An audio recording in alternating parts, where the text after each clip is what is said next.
Derrick Gunn has covered the Eagles for a long time. Got a chance to sit down with Brian Dawkins to talk about his time in Philadelphia and perspective on heading to the Hall. And you saw that on NBC Sports Philadelphia. And he joins us now with a look at B-Dawk, the Eagles, and more here on the Boardwalk Honda Hotline. Gunner, thanks for joining us, pal. Hey, thanks for having me on, guys. No problem.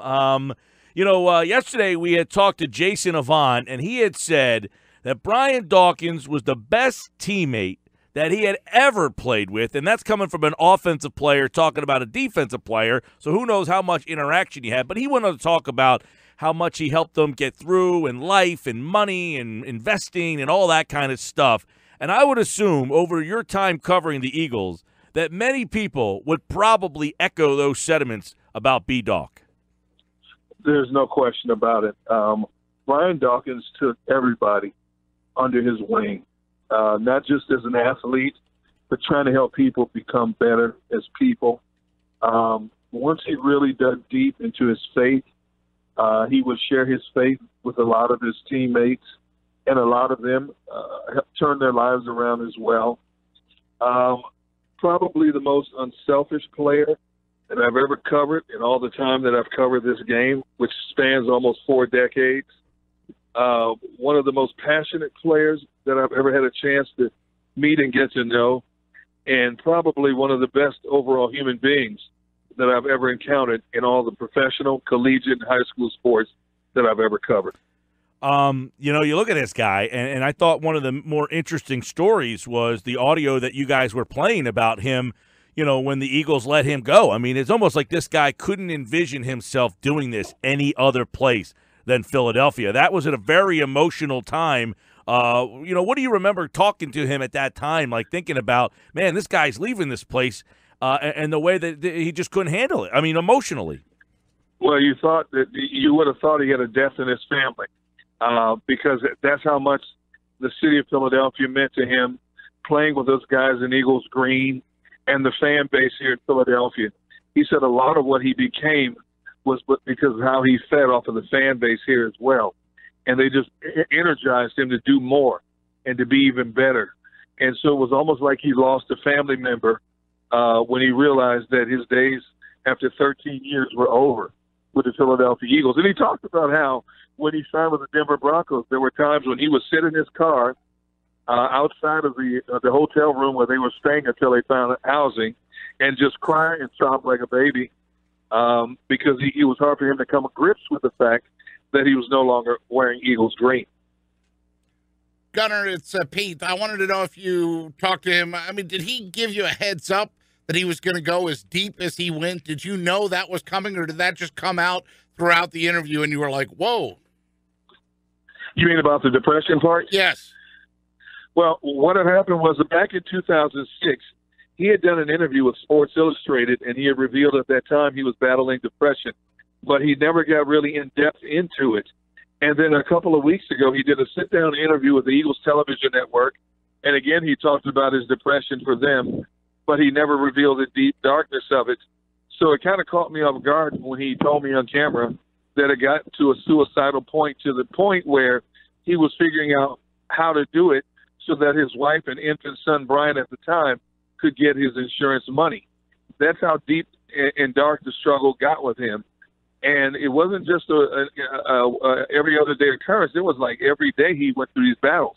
There were times when he didn't want to be around anybody. He would just want to sit in a dark room, didn't want to be around his wife, Connie, didn't want to be around his son. There were times when it got volatile where he would punch holes in the wall and throw things across rooms. Not an everyday occurrence, but occasionally the rage would take over, which is a part of the depression, and he would just lose control because, like many people that have depression, he thought the world was against him. Nobody cared about him. And when you hear these things about Brian Dawkins, you look at him and you think this guy's invincible. You look at him as a physical specimen. You look at him as a leader on the football field and a leader among men in general, and you think this guy is invincible and nothing bothers him.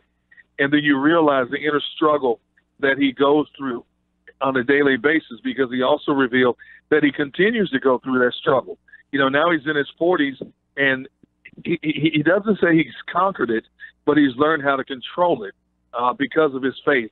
And every time he hears that dark voice again, that's trying to lead him down the wrong path, he's now strong enough spiritually to tell that voice to shut up. So Brian Dawkins has come a long way, but it's something that he still struggles with on a daily basis.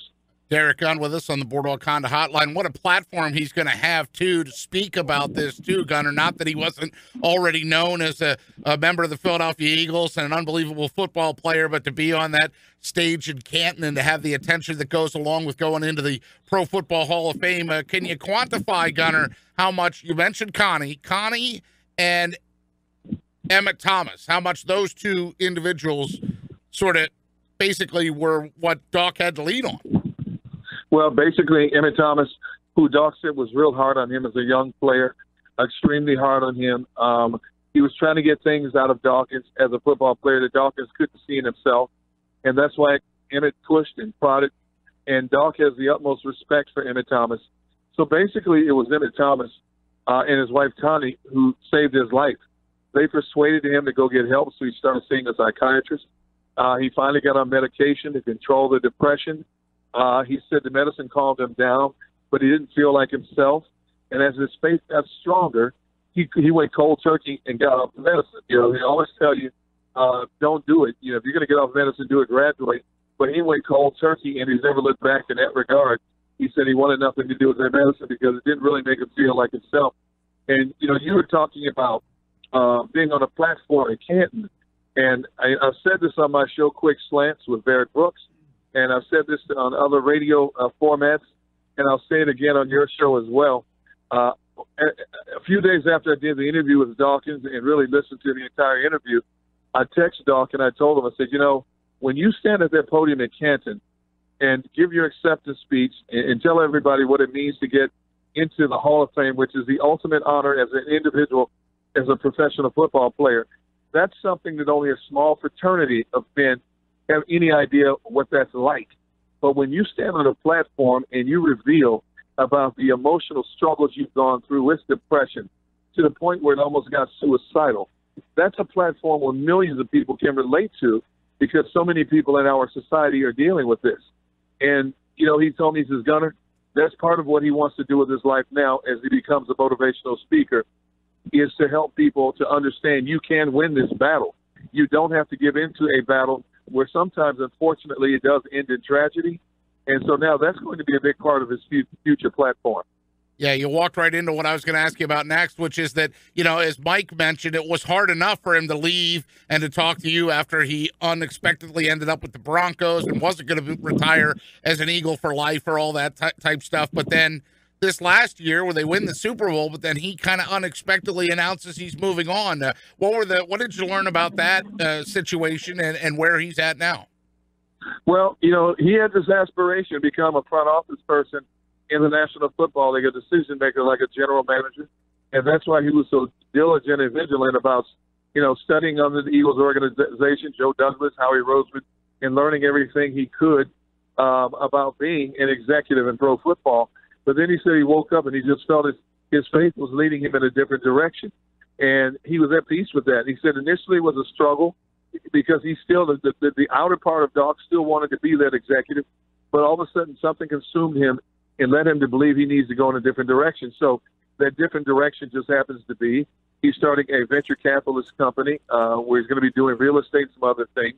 He's also starting a nonprofit organization to help people better themselves.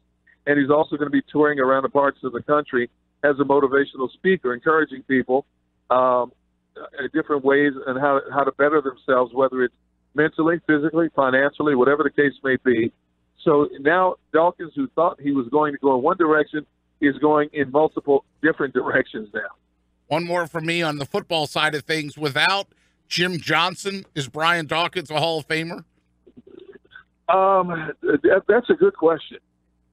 Because Doc said Emmett Thomas is the one who brought out a lot of stuff in him. Jim Johnson was the one who really unleashed him.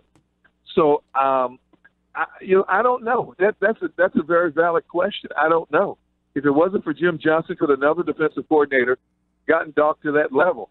Because I want to lean towards saying yes, because you look at what happened when he left Philadelphia. When he left here, he began to hear the rumors that came out about him being a greedy player and not accepting a fair contract from the Philadelphia Eagles. And he believes that rumor started from within the Eagles organization. And that fueled him to train like he had never trained before to prove a point. Because as he told me, he said, who is this contract supposed to be fair for? The organization or for me? I felt the contract was not fair. The Denver Broncos offered me a lot more, and I wanted to put my family in the best position possibly financially, so I didn't have to worry about things after I gave the game up. So he went on a motivation tear in terms of training to make the transition from the NFC to the AFC. And you look at what he did in his first year playing in the AFC. Not only does he make the Pro Bowl first team, but he also makes first team All-Pro at the age of 35. So I guess I would say yes. He probably, because of Brian Dawkins being the consummate professional that he is, probably could have been a Hall of Famer based on the fact that when he made that transition from one conference to the other, he played one of the best seasons of his career, and he was already at a point in his life, age-wise, where a lot of people are on the decline. Derrick Gunn from NBC Sports Philadelphia is with us, and if you haven't got a chance to check out that sit-down with Brian Dawkins, really good stuff, and Dawkins will go into the Hall of Fame this weekend. And, you know, he ends up winning that Super Bowl in Denver. Did he feel incomplete about his time in Philly because they weren't able to get one with all those great teams, or is he kind of like at peace with his time in Philly, even though they didn't get one because he was able to get one in Denver? It's a combination of the two. He wanted to win one for the city of Philadelphia in the worst way, and they got close to 1 year against the Patriots, and they came up 3 points short. And that really bothered him that he never got a chance to hoist that Lombardi trophy for the city of Philadelphia. But because he was able to plug in that one gap in his resume in Denver, for the most part, he ended up being content with what he had done in his entire career. I mean, you look at what he did. The man had 9 Pro Bowls under his belt. He's one of the few players that have 25 interceptions, 25 forced fumbles in his career. So he's done everything you could possibly do as an individual. He's played the game at the highest level possible. He's played every big game you could possibly play in the National Football League, and he succeeded at all facets of it. So, yes, he walked away from the game after 16 seasons, for the most part, content with everything that he had accomplished. The only thing that's really stuck in his craw is that he couldn't give the city of Philadelphia that trophy. Well, he came close a bunch of times. There were some great teams there. Did he talk about what, some of his favorite times and favorite teams? I guess that Super Bowl run that they made in 2004 would probably be at the top of that list. It would be, but he kept talking in generalizations about every player that he played with when he was here. He loved his players. He loved his teammates. He just loved going in that locker room and bonding with those guys. It didn't make a difference who was wearing Eagles green. Now, obviously, early on, he formed bonds with guys like Bobby Taylor. Troy Vincent is one of his best friends ever. Then here comes Sheldon and Lito, and Hugh Douglas and Hollis and Corey Simon and all these guys. So he formed a bond with a lot of these guys here. He never really singled out any one player in particular. For him, it was just a collection of guys over 13 years that he really embraced and enjoyed being a part of their lives, both on and off the football field. Getting a chance to sit down when it, he talked about a lot in terms of, depression, the suicidal thoughts, winning Super Bowls. And as you mentioned, you get a chance to be a Hall of Famer. But do you think that I'm sure that we will see a very emotional Brian Dawkins, but has it settled into him that he is now a Hall of Famer? Yes, finally. He said when he got that yellow jacket in early July, that's when it really sunk in that he was going into the Pro Football Hall of Fame. I jokingly asked him, what's the over-under and how many times you're going to cry when you stand at the podium? And he laughed and said, I'm not going to give you a number, but I guarantee you it's going to happen. There's no question I'm going to shed tears because I'm just that emotional and passionate about so many different facets of my life that helped me to get this far. He said, D. Gunner, he said, I want you to understand something. And I know a lot of people don't believe this when I say this, but me being in the Hall of Fame is not just about me. It's about a collection of people who helped him get this far. His wife, defensive coordinators, teammates, and things like that. And, of course, his fan base in Philadelphia. He constantly talked about what this fan base of Philadelphia meant to him and about how important it is for Philadelphia to understand they are as much responsible for him being in the Hall of Fame as his individual efforts on the field.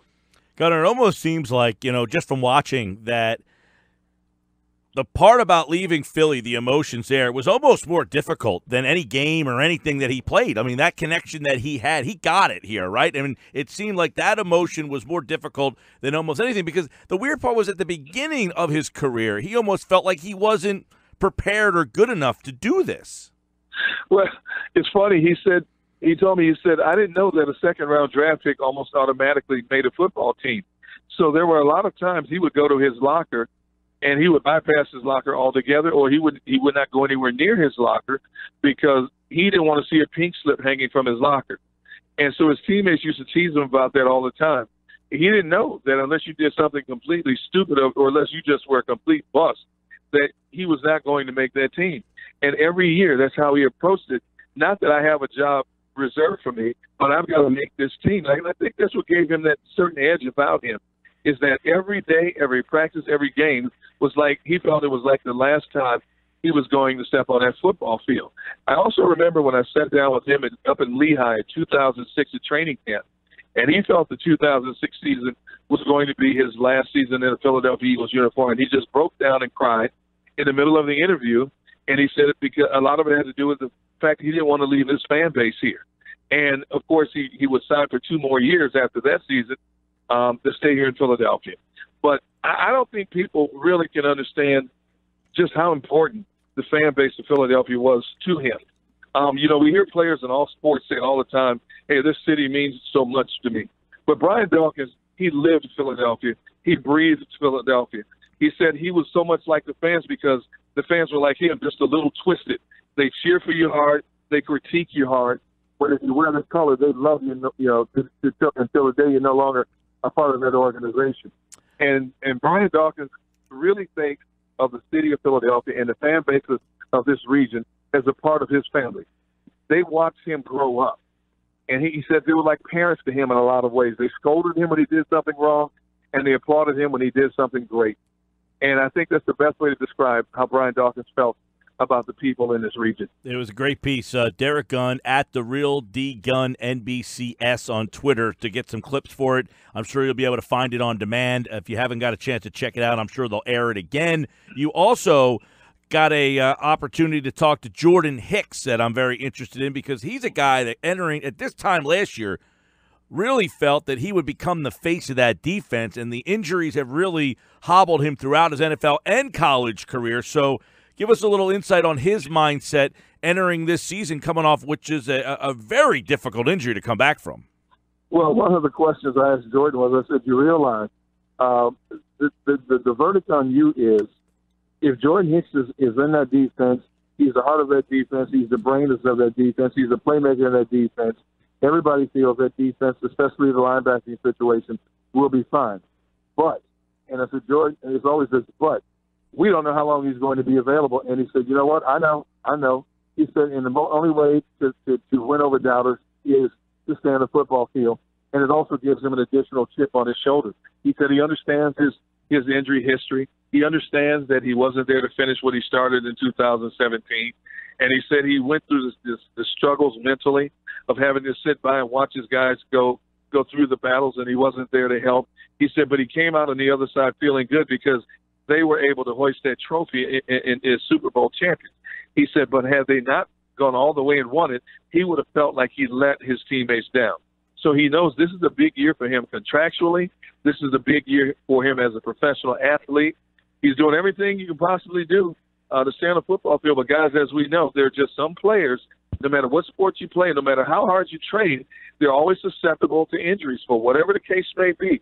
But Jordan understands that there are doubters out there, many doubters out there about him and his durability. And, again, he goes back, he said, the only way to shut them up or to win them over is to stay on the football field. Derrick Gunn with us, NBC Sports Philadelphia, covering the Eagles as we talk about the defense a little bit. You know, Gunner, to me, everybody is in the afterglow of still winning that Super Bowl, even as recent as, like, my dad and I went to the Man Music Center to see Kelsey play with the orchestra and that NFL Films thing, which was awesome about a week and a half ago or a week ago or so, right before training camp opened. But they all forget that, had it not been for one key defensive play, maybe they don't win that game. Do you look at the defense and say that they're improved from that Super Bowl team with the moves they've made? But you know what? I know people like to talk about this all the time, but we won't really know that until we watch them play regular season games. And then we can start comparing the stats, the numbers from this year to last year. I don't know if they're better on the field. I think they're good enough to repeat and to at least get to a conference championship and to at least get to a Super Bowl. But I don't know if they're a better product. We don't know. I mean, they have a great nucleus on the defensive side in cornerbacks. The safeties position is solid. You lose Vinnie Curry and Bo Allen. You bring in Haloti Ngata and Michael Bennett. You think they're great additions, but how will they fit into Jim Schwartz's scheme? They got great running back depth, great rotation at the wide receivers. When Carson Wentz is healthy, it's an unbelievable quarterback situation to be in where your Super Bowl MVP quarterback is your backup. But you got to play the game. And this year's schedule is a lot tougher than what they went through last year. They got to play that whole NFC South. It's going to be incredible to see that. You got the rematch with the Atlanta Falcons coming up to open the season. So it's going to be a tougher road to hoe for this team to get to where they want to go. So I can't sit here right now and say just by looking at this team on paper, they're a better team than they were in 2017. Derrick Gunn with us. Well, before we let you go, Gunner, you mentioned Lehigh, so that made me think. It popped up in my head. So you're Westchester, Lehigh, and NovaCare Complex, or how many different sites have you been to? And just Lehigh and the NovaCare Complex. I wasn't here for the Westchester day. Yeah, I actually was working during the Lehigh days, and now here, so no Westchester for me either. But when you said 4 decades, I almost felt, man, maybe he was at Westchester there, PT. Gunner, you're an institution, buddy. You've been around. Covering pro football right. And being in this industry, yeah. Well, Gunner, it was a great piece. The guys at NBC Philadelphia and yourself, you did a great job on that special. It was called Brian Dawkins Enshrined. If you get a chance to check that out, make sure you do before he gives his speech on Saturday, and take in everything he said in that piece with Gunner and then listen to his speech. I'm sure it will be a special moment for Dawkins and the Eagles fans. Derrick Gunn has been our guest here on the Boardwalk Honda Hotline. Thanks, Gunner. Yeah, just want to say also, guys, that if anybody who didn't get a chance to see that special with Brian Dawkins, if you want to see it, you can see it again at 11 a.m. this Friday on NBC Sports Philadelphia or on Saturday at 5:30 on our network. Very cool. Well, I would certainly tell the people out there to make an appointment to see that. Derrick Gunn has been our guest. Thanks, Derrick. Yeah, guys, thank you for having me.